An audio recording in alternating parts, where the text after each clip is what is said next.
روپیہ پیسہ، گاڑی بنگلہ گھر سب کچھ ملے گا، آپ کی ہر خواہش پوری ہو جائے گی، آپ کی ہر ضرورت پوری ہو جائے گی، ہر دلی مراد پوری ہو جائے گی۔ نہایت آسان اور مجرب وظیفہ ہے استغفار کا۔ استغفار کو اس طریقے سے پڑھنا شروع کریں جس طریقے سے بتانے جا رہا ہوں۔ پڑھنے کا طریقہ بدلیں، ٹائم بدلیں، اور یقین کامل کے ساتھ استغفار کون سا پڑھنا ہے یہ بھی بتاؤں گا، اس طریقے سے پڑھیں۔ اللہ سے جو مانگیں گے وہی ملتا چلا جائے گا، کوئی حاجت باقی نہیں رہے گی، کوئی ضرورت باقی نہیں رہے گی۔ وظائف جو بتاتا ہوں بہت ہی اہمیت کے حامل ہوتے ہیں۔ استغفار کا وظیفہ بہت زیادہ اہمیت کا حامل ہے، بہت زیادہ استغفار کے فضائل ہیں۔ بگڑیاں بن جاتی ہیں، لوگوں کے سامنے ہاتھ پھیلانا چھوڑ دیں، لوگوں کے سامنے اپنے رونے چھوڑ دیں۔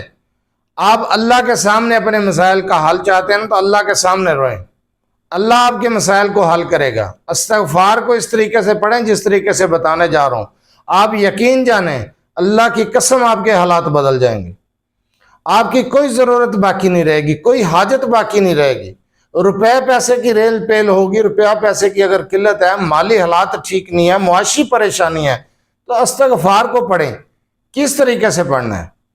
عشاء کی نماز کے بعد، فجر کی نماز کے بعد، فجر کی نماز پڑھیں، اس کے بعد کسی کے ساتھ گفتگو نہیں کرنی، 101 مرتبہ استغفر اللہ ربی من کل ذنب و اتوب الیہ، بس اول آخر 1 مرتبہ درود ابراہیمی، چند منٹ کا عمل۔ عشاء کی نماز کے بعد اسی جگہ پر بیٹھ جائیں جس جگہ پر عشاء کی نماز پڑھی ہے، تنہائی کے اندر، آپ کے پاس شور شرابہ نہ ہو، یکسوئی صدقے دل کے ساتھ توکل اور بھروسہ اللہ کی ذات پر رکھتے ہوئے آپ نے یہ عمل کرنا ہے۔ عشاء کی نماز پڑھیں، اسی جگہ پر بیٹھ جائیں اور 3 تسبیحاں کریں، 21 دن 3 تسبیحاں، 21 دن کے بعد 1 تسبیح۔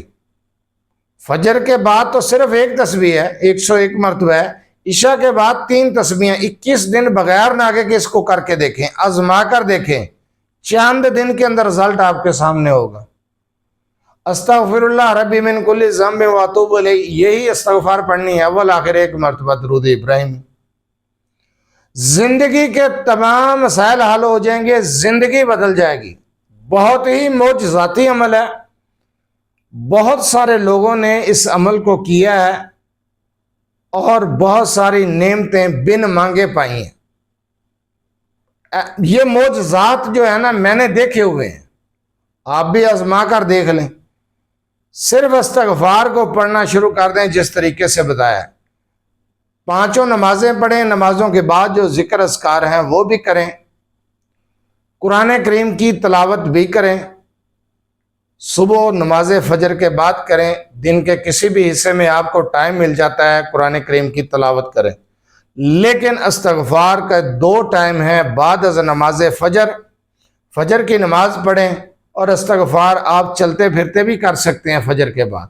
عشاء کے بعد ایک مجلس میں بیٹھ کر یکسوئی صدقے دل کے ساتھ 3 تسبیحاں، 21 دن تک عمل کو اسی طریقے سے کریں۔ 21 دن کے بعد 1 تسبیح صبح، 1 تسبیح شام کو کرتے جائیں، اور پھر دیکھیں روپیہ پیسہ بھی ملے گا، مشکلات بھی حل ہوں گی، پریشانیاں بھی ختم ہوں گی۔ ذاتی گھر چاہتے ہیں، آپ کا ویزے کا مسئلہ، گھر کے اندر مسائل، گھر کے اندر پریشانیاں، مصیبتیں جان نہیں چھوڑ رہی، روز بروز بیماریاں بڑھتی جا رہی ہیں، گھر کے اندر سے نحوست کا خاتمہ نہیں ہو رہا، تو بھائی استغفار کو پڑھنا شروع کریں۔ گھر کے اندر سے نحوست کا خاتمہ ہوگا، گھر کے اندر سکون امن ہوگا، بیماریوں سے چھٹکارا پائیں گے، روپیہ پیسہ بھی ملے گا، آپ کے مسائل بھی حل ہونا شروع ہو جائیں گے، آپ کے دل کے اندر جو بھی خواہش، جو بھی مراد ہوگی جائز انشاءاللہ تعالیٰ پوری ہو جائے گی۔ ایک بار صرف اس کو آزما کر دیکھیں، میں بار بار ریپیٹ کر رہا ہوں، صرف استغفار کا یہ وظیفہ ایک بار آزما کر دیکھیں، اللہ کی قسم زندگی بدل جائے گی آپ کی۔ بہت مجرب عمل ہے۔